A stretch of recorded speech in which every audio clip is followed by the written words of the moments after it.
fields are organized, or magnetic fields are organized in the wave.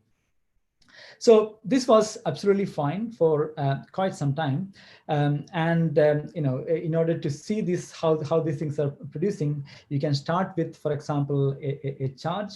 As you know from electromagnetic theory, if you have learned that, a charge sitting at rest, not moving at all, will basically produce electric fields that will just radially go outwards from that point, right?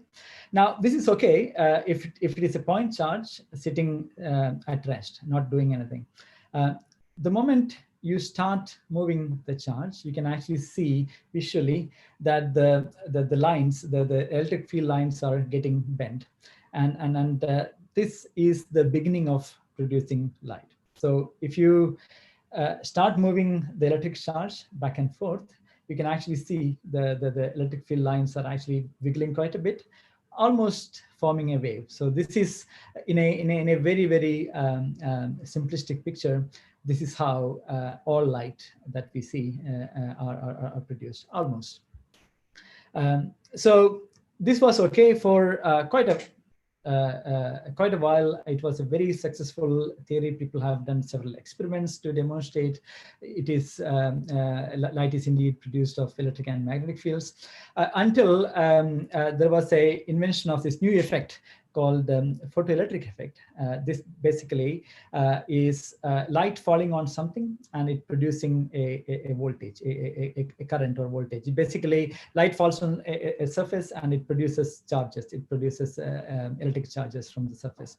So people couldn't understand this, why this is happening. So if light is made of waves, then it's quite difficult to explain this phenomenon using a purely classical picture of electromagnetic theory that Maxwell postulated. Okay, so this is because what people saw was, as you change the color of the light that is falling onto the surface, it only works for a certain type of color. So if you change the color, sometimes it doesn't work, and no matter how bright the light is, if the color is wrong, it doesn't produce electricity. It doesn't produce current. So this is quite weird, because if you're taking the wave picture of light, as you increase the as you increase the brightness, you basically have stronger and stronger electric fields, and it should be able to produce current. And that's not what people saw. So this is where the classical theory of light kind of broke down, and the quantum theory, which I'm not sure if you have heard of. If you haven't, we can talk about it. It's actually, there are books on this, so it's very difficult to cover the entire thing in a small seminar. But it's good to understand that pretty much all cameras that you see, especially digital cameras, are based on this principle of photoelectric effect. So I don't think, unless you are actually using the film-based camera, every camera that you see that's on your phone, that's on your video cam, and then your CCD cameras, everything is based on this photoelectric effect in some way. So this is when people started thinking that light actually may be not just waves, but it could also be a particle. And that's, this was beginning of, let's say, 20th century, 1910s and 1920s. And that's when the quantum theory of everything and the quantum mechanics was evolving. And there was this guy called De Broglie, who actually said that, well, it could actually be both.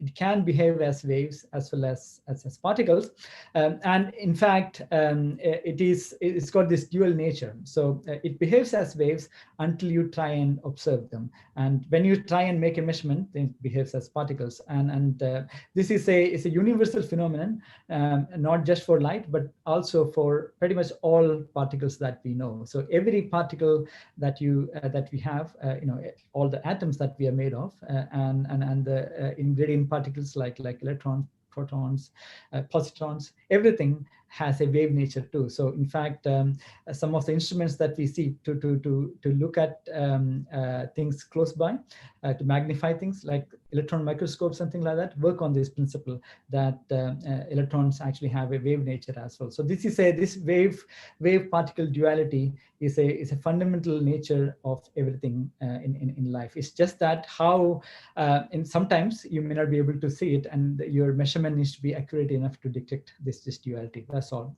Otherwise, it both behaves as particles and waves. So we got into light kind of got into the quantum mechanical regime by about 1920s or so. So that's when people started understanding what matter, pretty much everything is made of. People understood about atoms. You may have heard about Rutherford, after which our lab is named. So people understood that you have atoms. These are fundamental building blocks of everything, including you and I. These atoms, in fact, have a positively charged nucleus composed of protons and neutrons in the middle, and then you got these electrons fizzing around the nucleus. So this was kind of the beginning of understanding how everything in the universe is made of, and this was the beginning of quantum mechanics. What quantum mechanics said was, it's quite difficult to understand, because if you got a positively charged nucleus and you got negatively charged electrons around it, why aren't the electrons coming and falling onto the nucleus? So according to quantum mechanics, anything, especially electrons that you have around the nucleus, can sit only in certain energy levels. So you have the specified energy levels and nothing in between. Okay, so and it is actually possible to raise one electron from one energy level to another energy level by adding energy. This addition of energy can be from anything, can be friction, can be heat, it can be another, can be light, for example, as long as the color of the light matches up with that difference in energy level, the electrons can jump from one energy level to the next. And that's how you can, for example, excite atoms. So when you have atoms where electrons that are sitting at the higher energy level, those are excited atoms, and nobody likes to be in an excited state for a long time, and especially atoms. So the natural tendency is for them to de-excite and lose that energy. And when they lose that energy, when these electrons lose that extra energy, basically they emit light. And when they come down to the lower energy level, they emit light. Pretty much all the light that we know of is coming down this mechanism. So now we know that light actually has a quantum nature, and this is how light is produced. Now the question is, what is special about lasers? So I told you, all light, including your torch light, including your light bulb and everything, the light comes out this way, coming from atoms due to de-excitation of electrons from higher energy level to the lower level. So the lasers have a special type of de-excitation. So if you imagine, for example, take a bulb or any fluorescent light that you have in your house, or that you see in street light, or if you look at, you see sun, all the other forms of light, there's no control on when these atoms get de-excited. There's no control on when the electrons lose energy. They can happen at a very random manner because of what people call vacuum fluctuations. There's no real control on when one atom gives out energy and when the next atom does. So light or light particles, they are called photons. So they come out in a very, very random manner. Much like what you see in a crowd. Okay, so if you look at a crowd, take Kumbh Mela, for example, right? There's a lot of people coming, and there's no real order into it, and there's no real order into where people are going at a given point. However, in a laser, there is a very clear order. So in a laser, all the atoms in a material get de-excited, they lose energy all at the same time. And this is the real special thing about laser. This is what make lasers special. So this is very similar to comparing a crowd with an army, where you have a very clear order. Okay, so all the properties that lasers have come from this particular phenomenon, where all the to produce laser light, all the atoms in that material get de-excited all at the same time. So that's all you need to understand. So time passed, and people understood. So in fact, the name laser itself was invented a long time ago. In fact, the first theory of laser, that it is in principle possible to produce a laser in this manner, was done by Einstein himself in 1915s. So, but at that time we didn't have the technology developed enough to produce that kind of a light, to de-excite all the atoms at the same time. And it took nearly 45-50 years for the first laser to come up, and this was produced by Theodore Maiman in 1960s. And when Maiman produced the first laser, this was a ruby laser, with a color. It's a very pinkish red color. He didn't know actually what to do with it. This was a very curiosity-driven research. We didn't know what this kind of light could be used for. So in fact, when asked about it, Maiman said this may be a solution looking for a problem. Although he was a very bright scientist, he was kind of wrong about the statement. And since then, a lot of things came up that actually use lasers. In fact, there is hardly anything that we use in modern day that actually doesn't use laser in one way or the other. Starting from laser printers, the barcode scanners that we use in supermarkets. Laser eye surgery. In fact, the Nobel Prize was partly given for invention of laser surgery as well. When people get cataract, you go to hospital and get the cataract removed. Laser is there in your DVD and Blu-ray player. It's there in your cars. It's there in the satellites that you send upper space. It's everywhere. And lasers can in fact also be used for very high-end science as well. So we know of different states of matter. We know about solids, liquids, gas. I'll talk about plasma in a while, but there is also a fifth state of matter called Bose-Einstein condensate, which you may have heard of. The first name is Satyendra Bose, is an Indian Bengali scientist actually, who produced a theory for this. And to produce Bose-Einstein condensate, you actually need lasers. This was awarded Nobel Prize in 2001.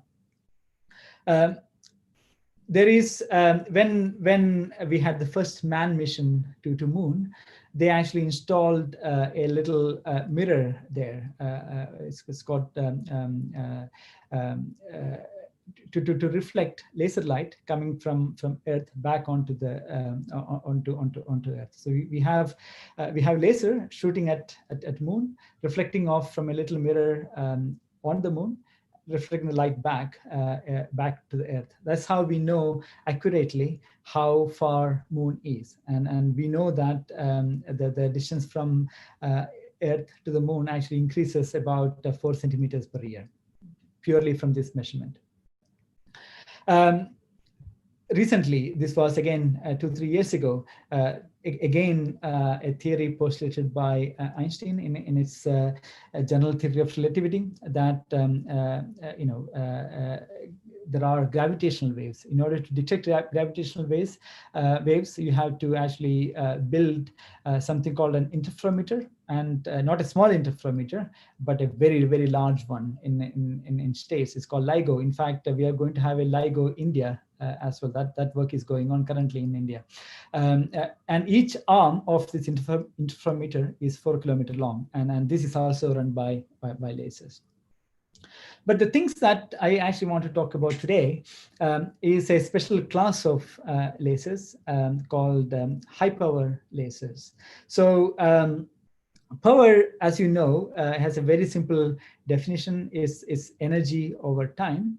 Some of the high power lasers that we can produce today are extremely powerful. In fact, they are more powerful than the entire power grid that you can have in a country. So now, you may not believe that, because that looks like cheating, right? How can you have more power than the national power grid, which is in fact powering the laser itself, right? So that's not quite possible, because you can't really generate energy. That's one of the fundamental principles. So the trick that people do is to actually quickly look at the relationship here of power is energy over time. So you can get power in two ways. You can either increase the energy and make a very big laser like this. This, for example, is the biggest laser in the world. It's called National Ignition Facility in California. This is actually used to produce laser fusion. This is actually not even the full laser. This is only 1/4 of it. So it's huge. It's spread around 4 football fields. Extremely energetic, but not very powerful. You can actually see that the energy here, the megajoules, but in a very short time, but comparatively short time, but not short enough. So the power of this laser is not very high. But nowadays, people actually use a different technology to increase power. So as I said earlier, power is energy over time. So there are two ways to increase power. One is to increase energy, which is very expensive. The lasers become very big.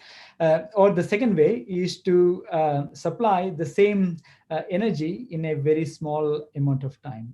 You can actually make the pulse.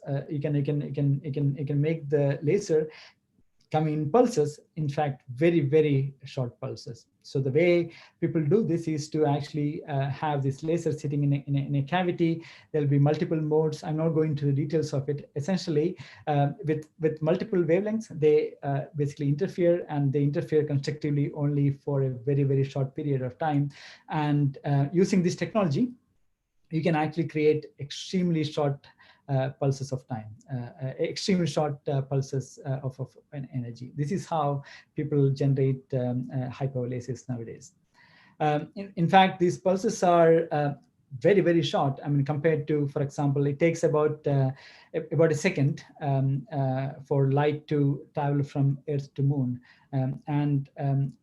in some of the pulses that we generate, they are extremely short. They are what we call femtoseconds, 10 to the minus 15th of a second, for example. In that time, the light will only traverse the thickness of a cobweb, for example. So it's extremely short amount of time. If you look at a comparison of how these things compare with things that we know, for example, femtoseconds are the times in which, for example, atomic motions happen. Atoms are not sitting idle. They're not sitting still. They are wiggling around, and these motions actually happen in a very, very short time. Again, in 10 to the minus 15th of a second. So one way, one reason for why people actually need this kind of lasers is to, in fact, look at this kind of atomic motions. There's no way to look at these things in a conventional manner. So these short pulses of laser, in fact, act like you may have seen, when Olympics happens, right? And when Usain Bolt runs, people actually take photographs, fast, high-speed cameras photographs, right? So these are cameras, special cameras with very fast shutter speed. So that's necessary to capture very, very fast motions. So this, in a way, this is similar. So you need very, very short pulses or light in a very, very short time interval to capture motions that are happening very, very fast. So in order to capture, for example, motions of atoms and electrons, you need light that come in a very short time, like this. So the way these lasers are created is that you normally start with very low energy. You produce a very short pulse, as I said earlier, and in order to create a high power laser, you have to add energy. You have to make it more powerful. You have to make it more energetic. So if you do this in one go, it's quite difficult, because if you do it in one go, there are chances that you will destroy everything in the path. So most of the high power lasers today don't use that technologies. What they do is they take the short pulse, stretch it in time, basically make different wavelength components travel at different distances, and so they come at different times. So they stretch it in time, and then they add energy to it, and then they do the opposite. They compress it in time, and at the end of it, basically you have a very short pulse, but that has a lot of energy. So this technology is called chirped pulse amplification. Chirp is basically coming from, you may have heard birds chirping, different sound frequencies coming at different times. That's basically chirping is. And here, except for sound, we are using light, so different wavelength components coming at different times. So, so this chirping is what makes high power lasers possible. So you increase the pulse length, increase the energy, and then make the pulse length short again in order to produce high power laser. So people got, in fact, Gerard Mourou and Donna Strickland, they both shared the Nobel Prize 2 years ago for invention of this technology. And the third person who shared the Nobel Prize was Arthur Ashkin. He was the one who actually used this technology for producing laser tweezers, which is used in laser surgery nowadays. So now you got a high power laser with some energy, but coming in a very, very short period. Okay, so it's a high power laser now. So what to do with these lasers? If you take this laser and focus it to very, very tiny spots, in fact, maybe 1/10 and 1/100th of your hair, this can create extremely extreme conditions, extreme high intensities, for example. So it'll be similar to, for example, imagine a lens as big as Earth, and imagine that you're focusing all the sunlight that is falling onto Earth onto the tip of a pin. The conditions at the focus will be similar to the conditions at the focus of a high power laser like this. So at the focus, no matter what you keep, whether you start from a solid or a liquid or gas, it all turns into a fourth state of matter called plasma. Basically, this electric field intensity that you created at the focus rips all the electrons off from the atoms, and you basically are left with a hot soup of electrons and positively charged nuclei just whizzing around, and this is what we call plasma. So at the focus of a high power laser, pretty much everything turns into plasma. Now, this is very, very useful, because when you produce plasma, as you know, that about 98% of the entire known visible universe is formed of plasma. I mean, our stars, like our own star, sun, inside our planet, for example, inside the Earth, all these things are formed of plasmas. And if you can form plasmas in lab using high power lasers, that means that you can actually study astrophysics without needing big telescopes. For example, you can actually look at stellar phenomena. You can recreate them inside the lab. In fact, these when you produce plasmas like this, they also create other extreme conditions. They create extremely high magnetic fields. In fact, some of the highest magnetic fields that's generated on Earth is produced this way. You can also create extreme temperatures where you can fuse materials together in order to create energy. You can have initial fusion. So all these cool science experiments are possible, but it's also possible to use the emissions that are coming out of the plasma for a lot of applications. And the rest of my talk is actually on that. So the emissions that come out of this plasmas, like X-rays and high energy particles like electrons and protons, they all have very good applications that we may want to tap into. So one of the particular application that we want to look at is whether you can use these lasers to accelerate particles, whether you can generate accelerators using lasers. So this, for example, is a particle accelerator. This is right from our campus. It's a very picturesque campus in Oxfordshire. It's about 10 miles away from Oxford City, and we got this thing called a synchrotron. It's an accelerator which drives electrons around at a very, very high speed, producing X-ray pulses. Its name is called is Diamond. So the reason why people use accelerators like this, synchrotrons like this, is mainly for producing very short X-ray pulses. This, for example, to look at dynamic process in matter.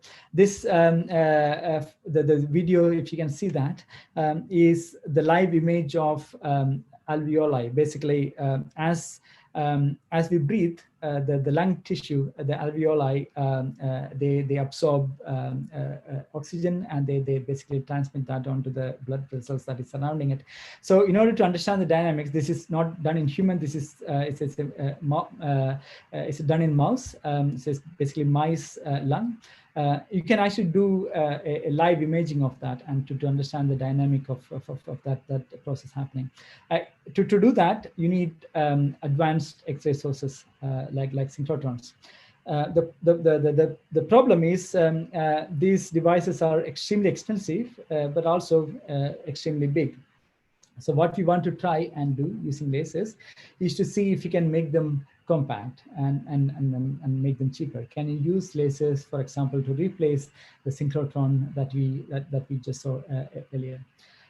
So in order to do that, I think it's useful to understand how people accelerate particles.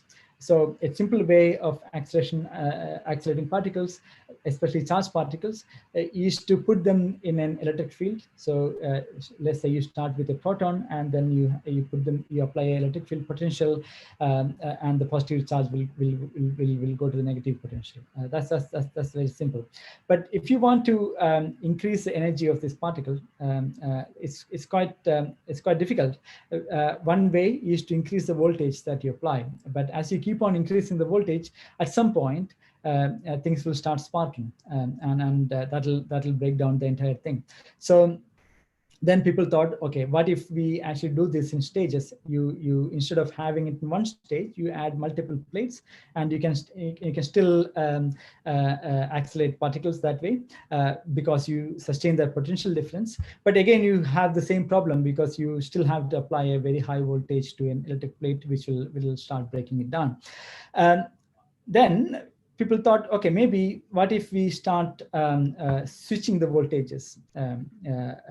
You have one positive and one negative voltage, and then you switch it around, and then in principle you should be able to accelerate particles continuously. Only that there's a problem, because it'll start oscillating charges back and forth, which is not a very efficient way of accelerating particles.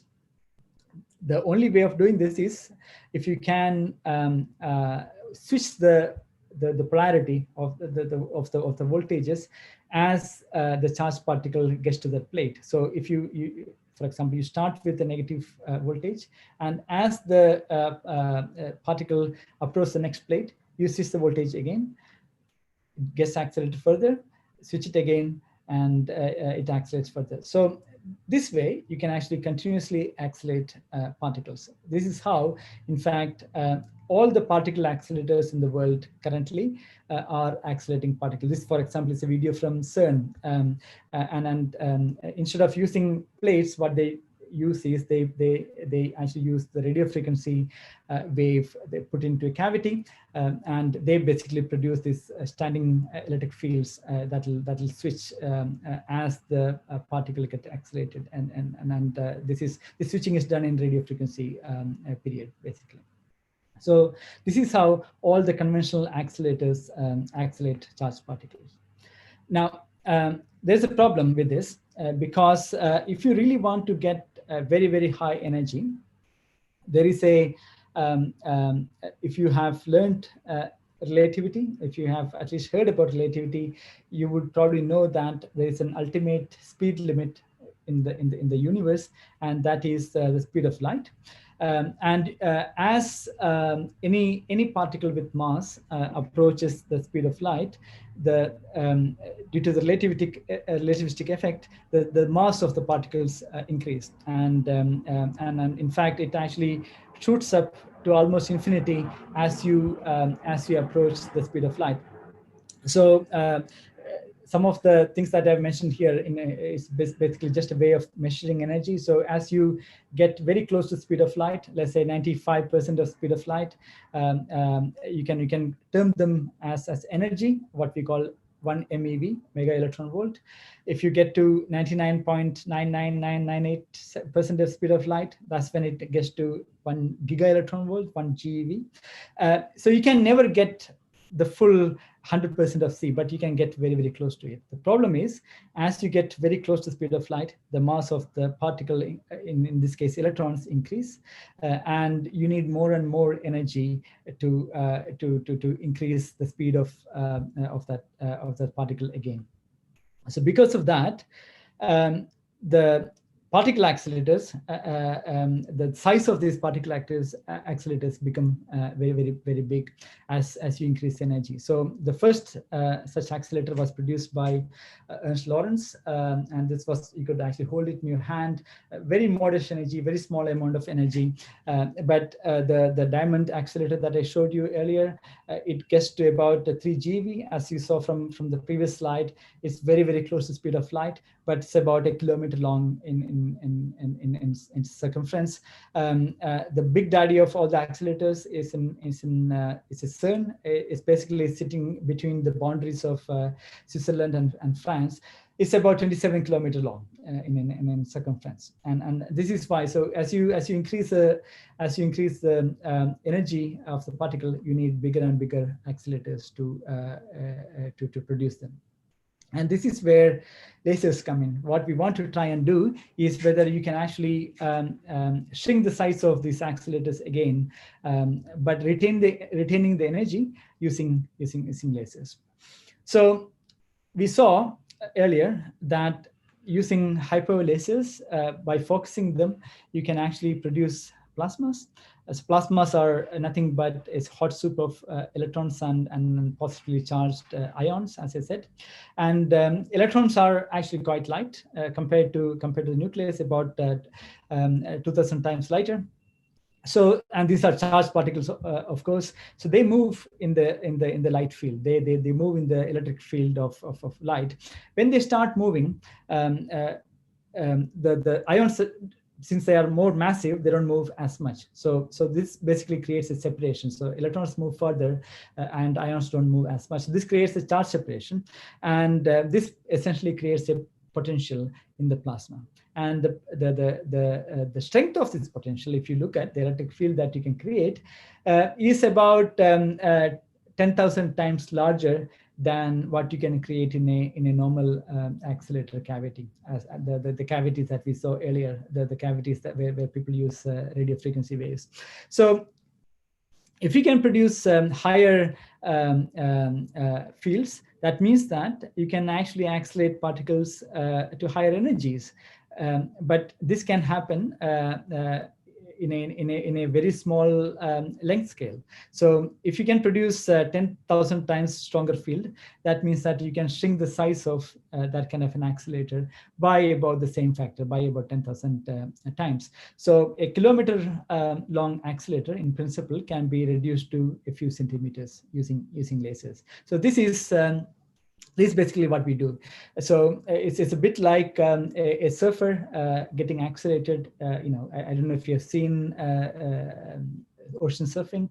Just as a surfer gains speed from the wave, the electrons trapped in the plasma in that potential difference get accelerated into very high energies. You need to understand relativistic physics to understand this a bit further, but you don't need to worry about it.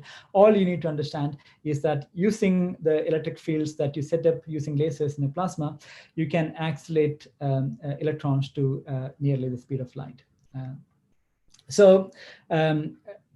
People have been working on it for quite some time, and the first time people actually produced this in a very effective manner was about 15 years ago in Rutherford lab. In fact, there were 3 labs that produced this: one in France, one in the UK, and one in States. And these results basically changed the entire field. And all these 3 papers came in the one issue of Nature in 2004. And the scientific world called this the dream beam. So this is where the big accelerators were actually, now we got a hope that we can actually shrink the size of these big accelerators into centimeter size. So we do this day in and day out. This is the laser that my group runs, for example. This is called Gemini. So what you're seeing is the business end of Gemini. This is where we take the laser and focus it and produce plasma inside this chamber. This is basically a vacuum chamber. We produce plasma inside it by focusing the Gemini laser that is coming from upstairs. Using this plasma accelerator, we can accelerate electrons to very similar energies compared to what we saw earlier in diamonds, about 3 GeV. So very, very close to speed of light, about 99.99987% the speed of light. Extremely high speed.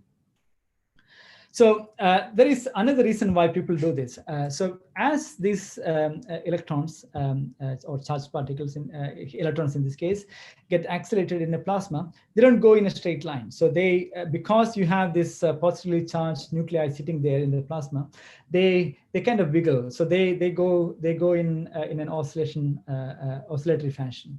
So as they oscillate, as you saw earlier from one of the slides, when you have charged particles moving, they emit radiation, right? They emit light.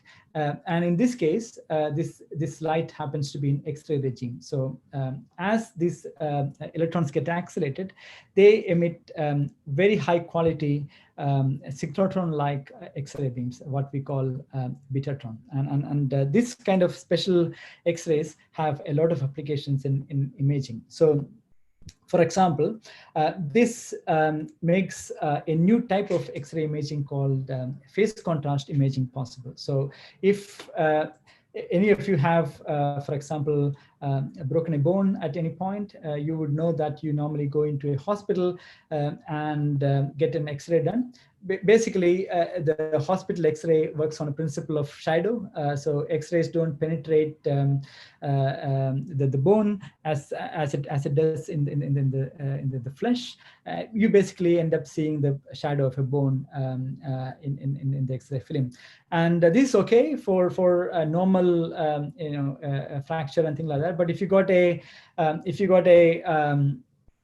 very minute crack, a nano crack, for example, it's not possible to detect this using normal X-rays. You need a special type of X-ray imaging called phase contrast imaging. So this, for example, is a phase contrast image of a fly, a field cricket, and you can actually see all the inner works. You can see the internal organs quite clearly. So this kind of imaging is not possible using normal X-rays. So in Gemini, the laser comes from upstairs. We take the laser, it bounces off few mirrors, it gets focused using, we don't use lenses, we use parabolic mirrors to focus them into a gas cell, where it produces plasma, and that's where it actually accelerates electrons, and as it accelerates electrons, it produces X-rays. In fact, you can actually use these X-rays for imaging, for example, a bone tissue. So this tissue, bone tissue, came from a patient who had osteoporosis. So when people get older, the bone density goes down, and you basically get a lot of air globules in the bone. And again, as I said earlier, it's not possible to detect these things using normal X-rays that you see in hospitals. You need special kind of X-rays that we can generate now. So there are only two ways of generating this kind of X-rays. One is using these big accelerators like that we saw earlier, like synchrotrons. The other way is to use laser-driven accelerators, and this is where we have a lot of applications for laser-driven accelerators.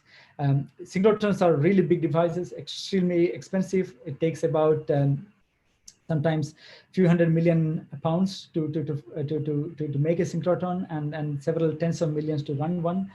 So it's not possible to use. You've seen the size. It's not possible to have these kind of synchrotrons sitting in every hospital.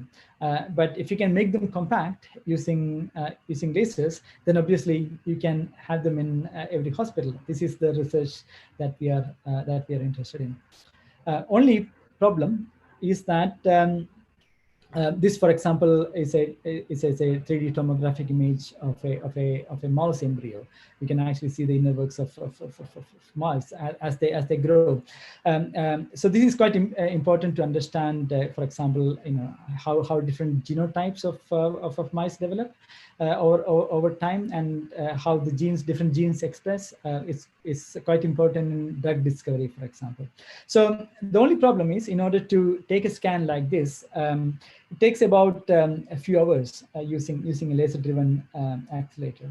This only because these lasers, as I told you, they come in very short pulses, but they don't come frequently enough. So, for example, if you take Gemini, the laser that I run, it gives you one pulse every 20 seconds. So, in order to create a movie like this, you need thousands and thousands of such images, so if you can take only one image every 20 seconds, that adds up time, right?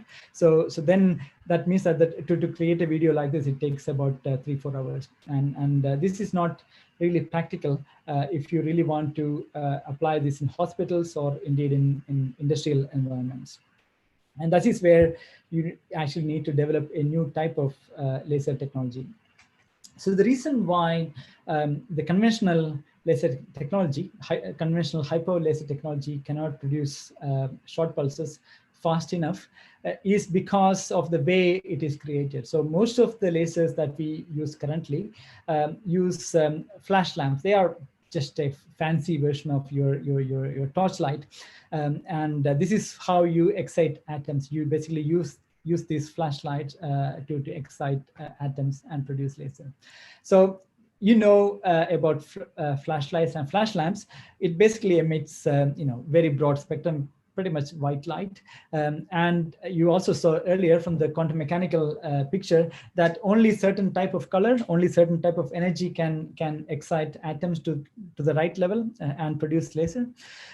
So that means that most of the light, most of the color of the light that you produce is wasted, and it's not just wasted. In fact, they actually is converted into heat and deposit a lot of heat in the laser material, which means that you have to cool them down, and it takes time to cool them down. And because of this, these lasers don't fire frequently. They don't fire. They don't produce pulses that fast.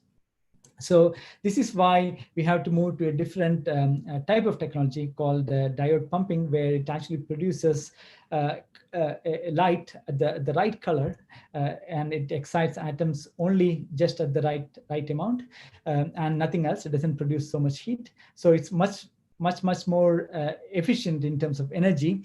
But only problem is it's actually very expensive, because there are not very many places that can actually produce this kind of laser. So we are actually one of the 2 places in the world that can actually produce this kind of lasers.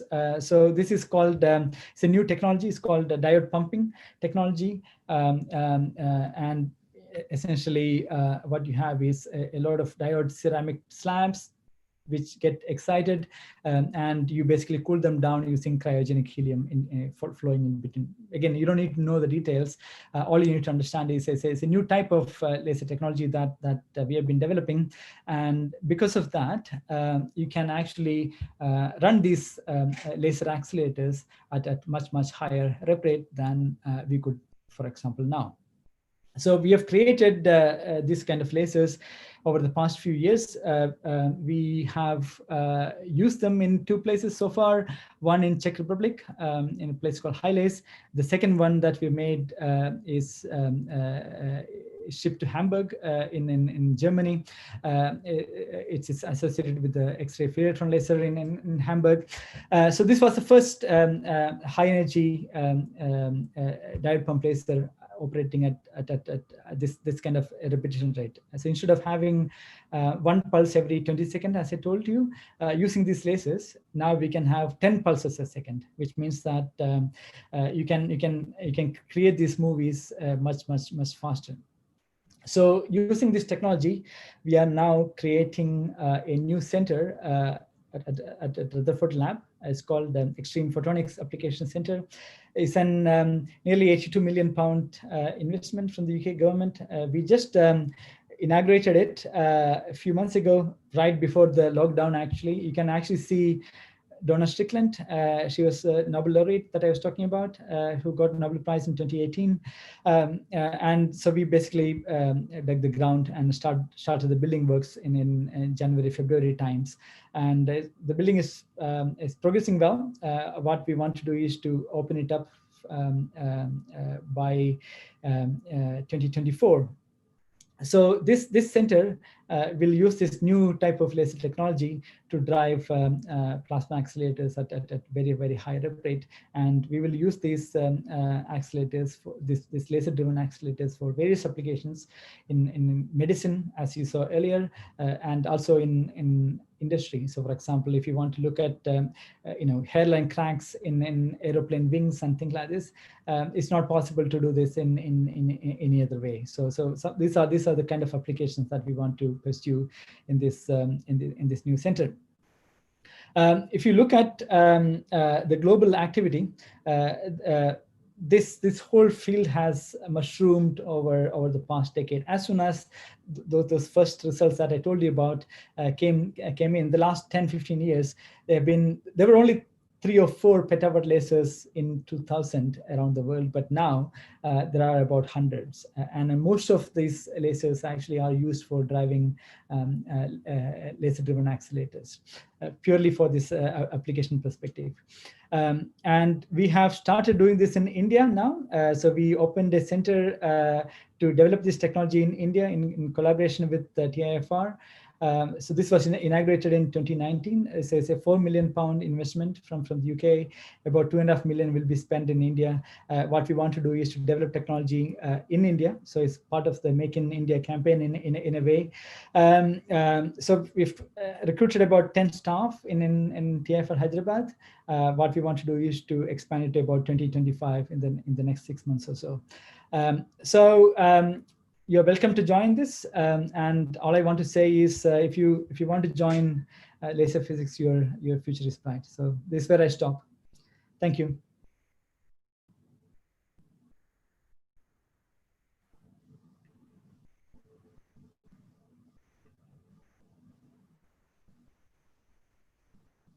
Thank you, sir, for enlightening us with your knowledge. Now, welcome participants to the question and answer session. Let's march on this session. Now, I request Dr. Sanjeev Goel to proceed for question and answer session.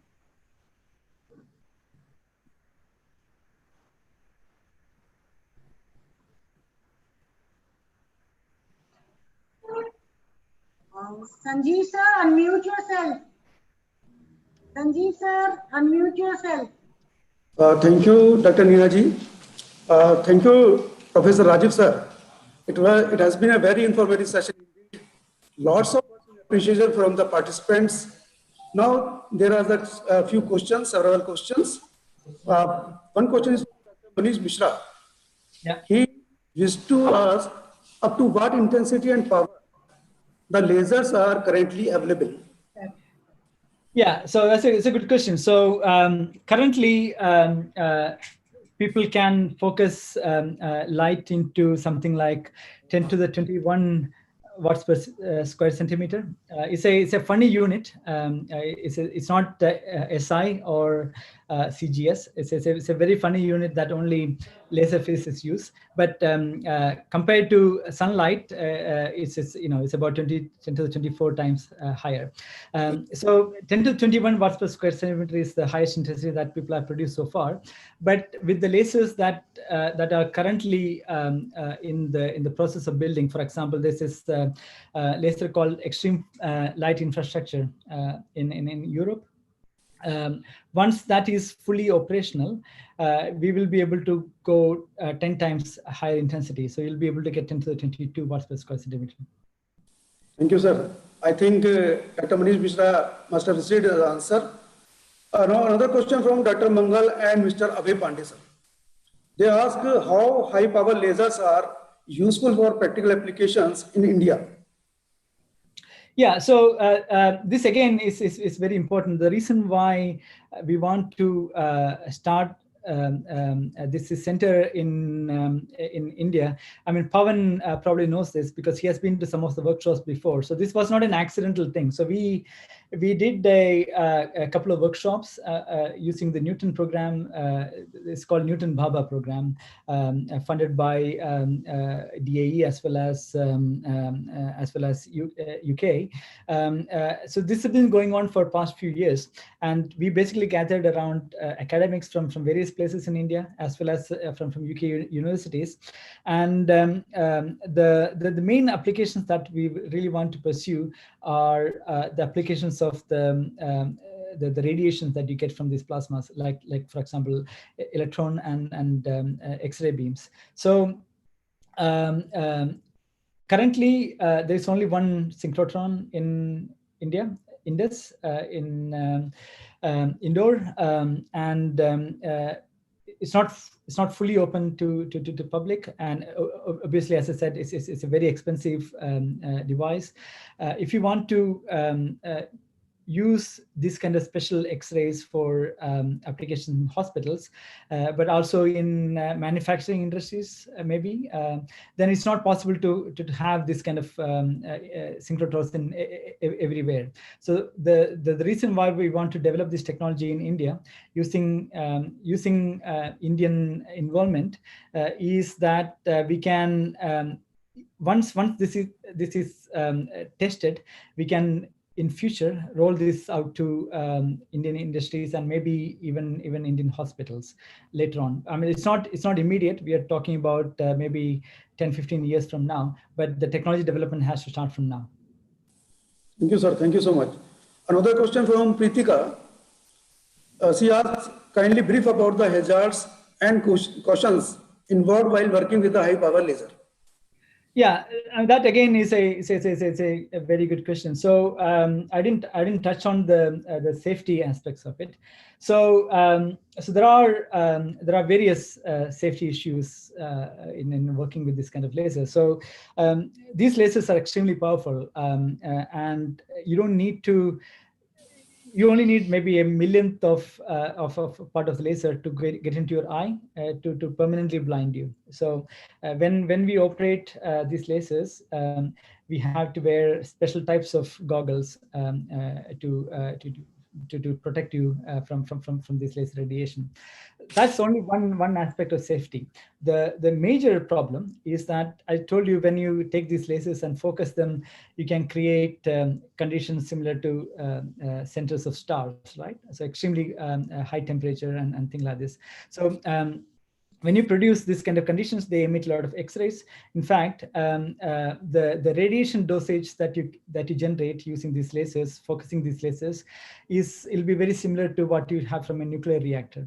So you need special buildings to house them. So the experimental areas where we use these lasers to focus down and produce plasma, they have the walls of those buildings are about 1 meter thick concrete. So they are basically like nuclear reactors, nuclear bunkers, so that the radiation is actually kind of captured within the building, and all the operations are done from outside. So there's a lot of remote control going on. So you set everything up with very low power, and then get out, search the area, make sure nobody's trapped there, and then operate all these things remotely, just like you operate a nuclear reactor. Thank you so much. Another question: can we find quantum motive force when CNTS embedded in fluid? Yeah. So the quantum motive force, if people don't understand what this is basically, I told you light has a quantum nature, it has a particle nature, right? So basically it's a lot of light particles, if you will.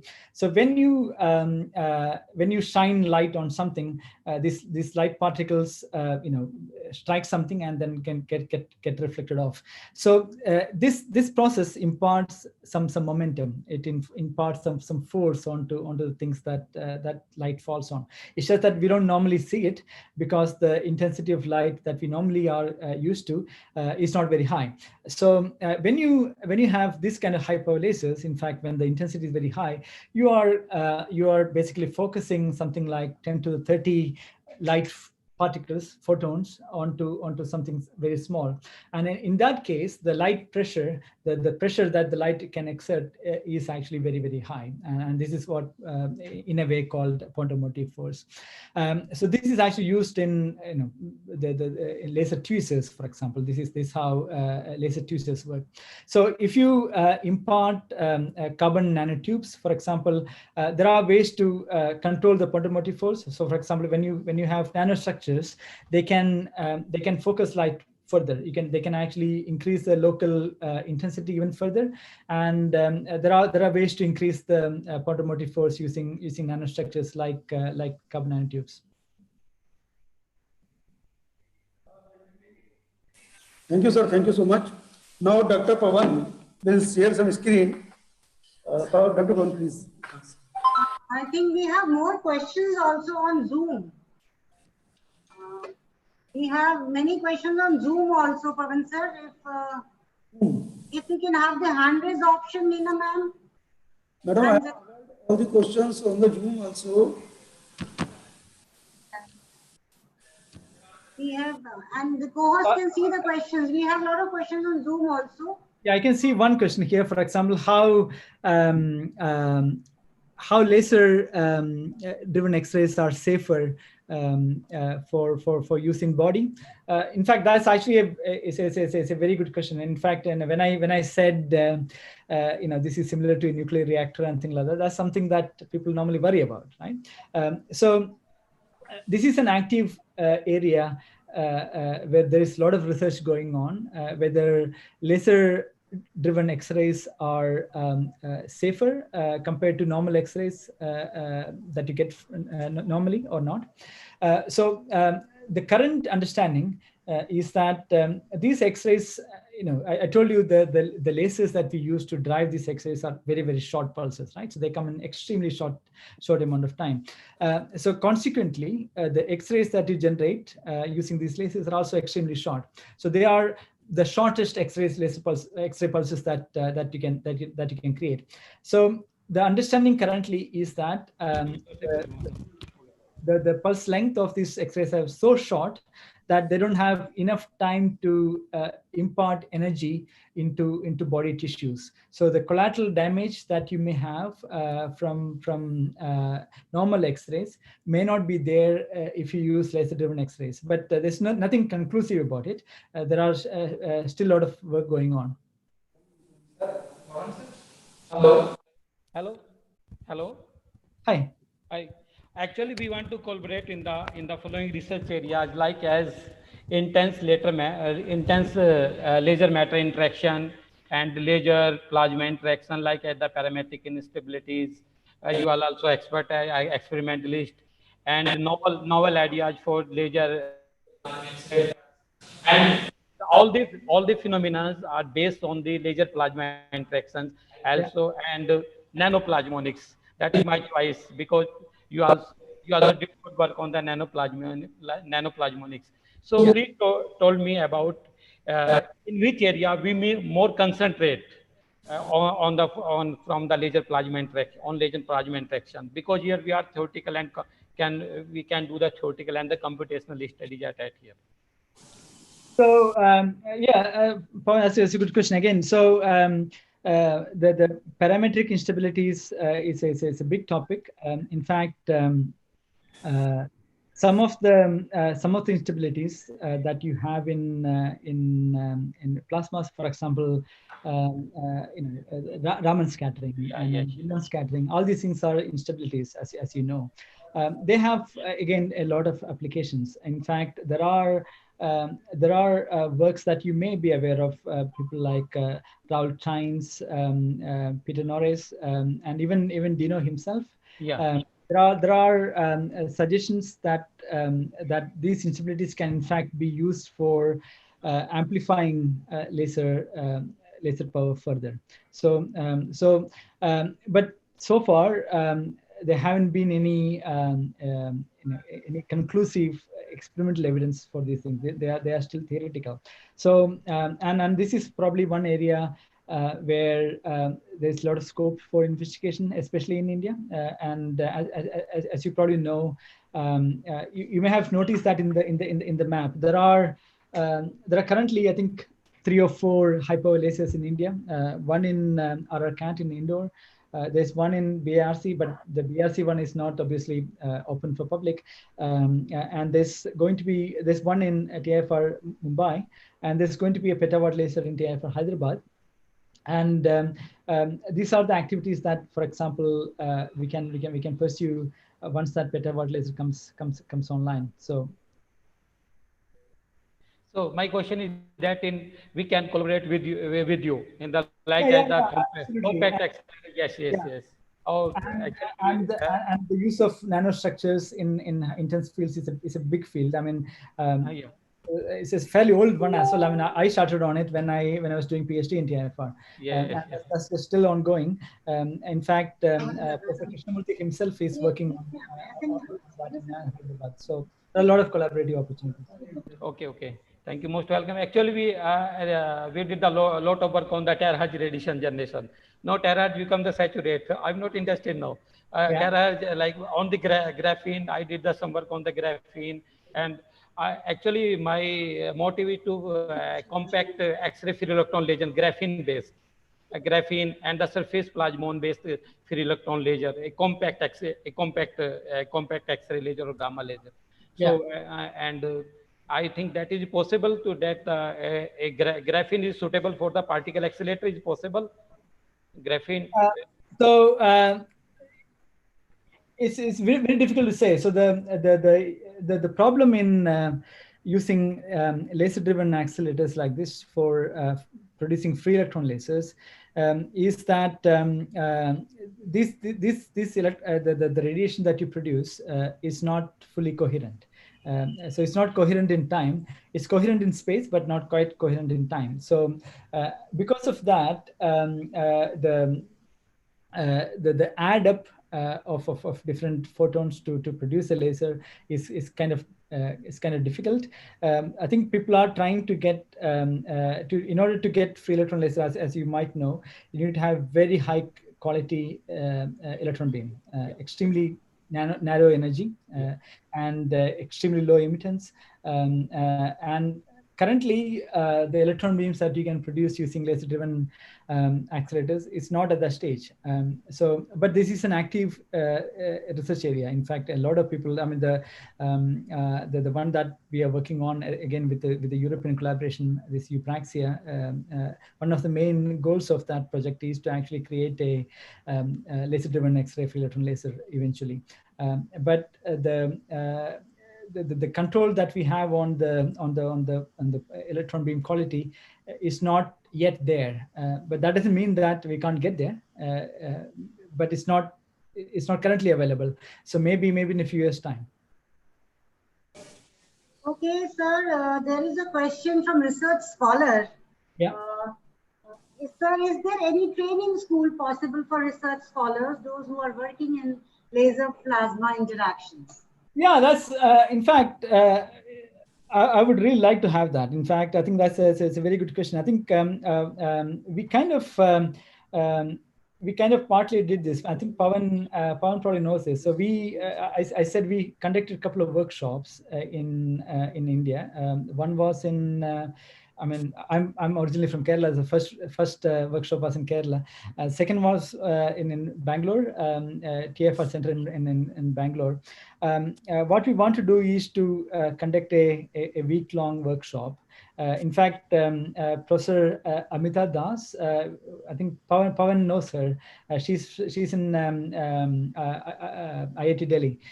So we are talking about having a workshop in either Bangalore or in Delhi, a week-long workshop for quite some time. We were hoping to do that this September, but as you know, the conditions are not optimal for that. So most certainly, I think we'll be able to do that maybe next year once the coronavirus issues subside. I think that would be very nice for the research scholars. Yeah, and also, one of the things that we want to start as part of this, I told you about this innovation center that we started in TFR last year. Once this kind of collaboration start, it kind of attracts more funding, and both from India as well as from the UK. And one of the things that I want to encourage as part of this, I think we've had several students, for example, coming as part of this program through the Newton program to the UK. I don't know, Pawan, you himself have you've come before, or you're thinking of coming at some point. So I think there will be programs where we will get students over to the UK, not just to Rutherford lab, but also UK universities for training. And so far, I think we had about 10, 12 students who have come over the past 2-3 years, but we want to expand that. And also we have got very positive comments for you in the chat box in YouTube. Very informative, lucid, insightful lecture, concise and full of energy. Somewhere it was said it was very informative, but very fast. But they could understand it. Okay. It's very difficult to have this whole thing in a talk like this, because I do understand in short span of each time. of them are entire fields themselves. Professor Rajeev sir, there is another question from a listener. Do the laser cause hair fall and physical deformities? Do the laser cause hair fall and physical deformities? You mean deformities to the body? Deformities in the body, yes. Yes and no. So some of the lasers that we use, for example, they can burn. So they can burn holes. Probably not holes, but they can certainly burn skin. So I think the higher danger, of course, is if these get into your eye, they can certainly blind you. Other than that, because they are very short pulse lasers, they are not the normal industrial lasers that you probably know, for example, carbon dioxide lasers, something like that, which are used to cut metals and things like this. So these are they're slightly different. So compared to a carbon dioxide laser, these are in a way less harmful. But the moment it gets into your eye, I think it'll actually cause serious damage. Right, sir. Right, sir. Now over to Dr. Neena. Neena ji, please. Dr. Neena Sharma.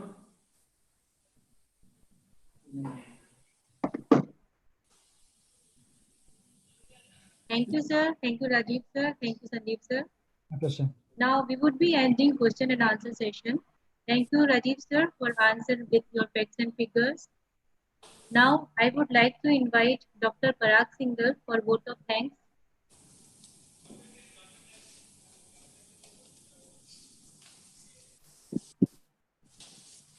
Dr. Parag sir.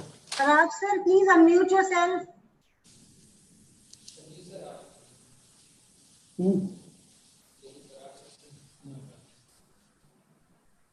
Parag sir. नहीं आ रहे क्या? Hello. Yes, sir, you are audible. Yeah, I'm audible. Yes, sir. Okay. Go Good ahead. evening, everyone. Good evening. Okay. Honorable Speaker of the Day, Professor Rajeev Pattathil, respected Directors of RKGIT, Dr. D.R. Somasekar, respected Dean of Student Welfare, RKGIT, Sri H.G. Garg, Head of Department of Applied Science and Humanities, Dr. Poonam C. Kumar, coordinator of this webinar series, Professor Sanjeev Goel, co-coordinator Dr. Pawan Kumar, all members of organizing team, dear colleagues of Department of Applied Science, Humanities, and member of technical teams, and all participants. It is my privilege to propose a vote of thanks on this event. I, Dr. Parag Singhal, on the behalf of RKGIT, extend a very hearty vote of thanks to today's speaker, Professor Rajeev Pattathil, for giving a recent, knowledgeable, informative, and very important virtual presence and sharing with us your findings and opinion in the field of leisure and technology. Thank you, sir. Thank you very much. Thank you. My pleasure. I would like to thankful all the esteemed participants who making this event success. A program can become successful by a good teamwork. So I extend my thanks to all faculty members of Department of Applied Science and Humanities, technical teams for their hearty support and cooperations. Lastly, thank you to all for making this event successful. Thank you very much and good evening to all. Thank you, sir. Thank you very much. I'm sharing some information. The feedback link has been shared in chat box. And after filling the link, your certificate would be shared on your registered mail ID. There's one last minute question if Professor Rajeev can give answer. Yes, can I ask the question after the vote of thanks, Professor Rajeev? Of course, yeah, go ahead. There is a question by Jagnish Shan Singh. Question is, it's relevant, so I'm asking, is that not possible? Laser can be used for COVID-19 treatment.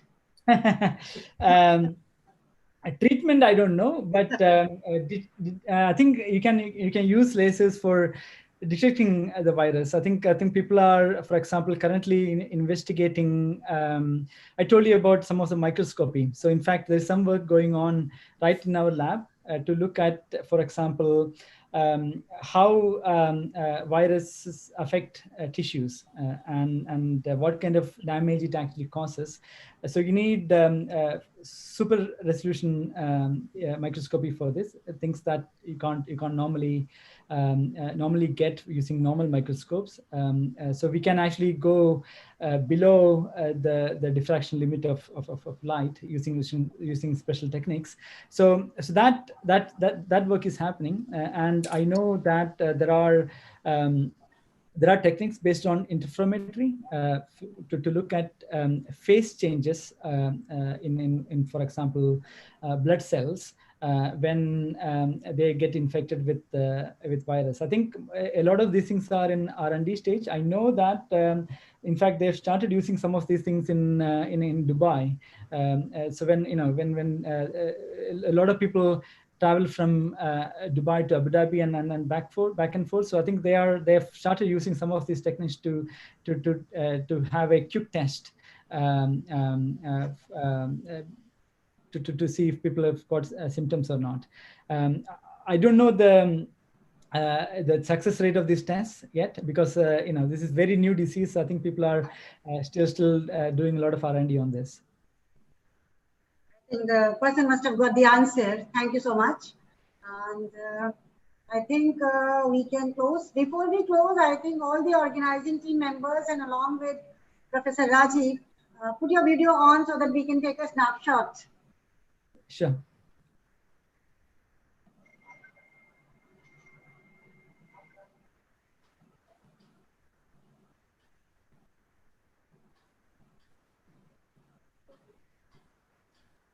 When it is done, can somebody tell us?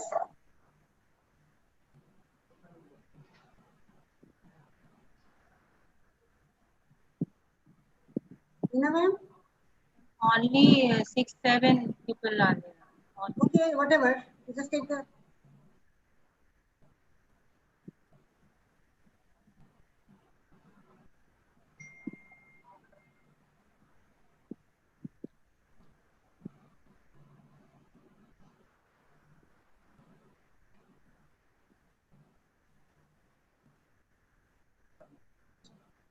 It's done, Nina?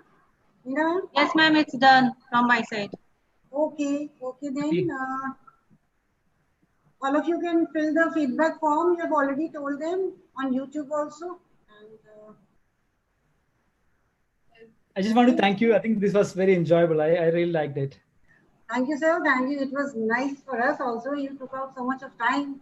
No problem at all. My pleasure. Thank you, Rajeev sir. Thank you. Thank you, sir. I think we can At some close, point, we'll meet properly. yeah, physical. We'll do a physical meeting also. Ma'am, Yes, sir. let's do the virtual clap for the successful of this event. Okay, virtual clap.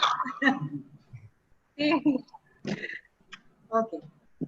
Okay, Thank you. thank you, Nina. Thank you, everyone. I think Thank we you. can. Thank you so let's much, ask, ma'am. Thank you so much. technical team, when are they going to close it? We'll ask. Jatin sir, are you online? Yes, ma'am, as always. So when can we close? When will you be closing it?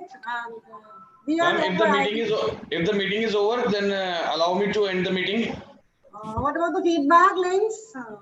Has everybody filled the feedback, or we have to wait for some time? Many of the participants have already filled it, and some of them are already filling it. But you So did soon not we'll put share. the why?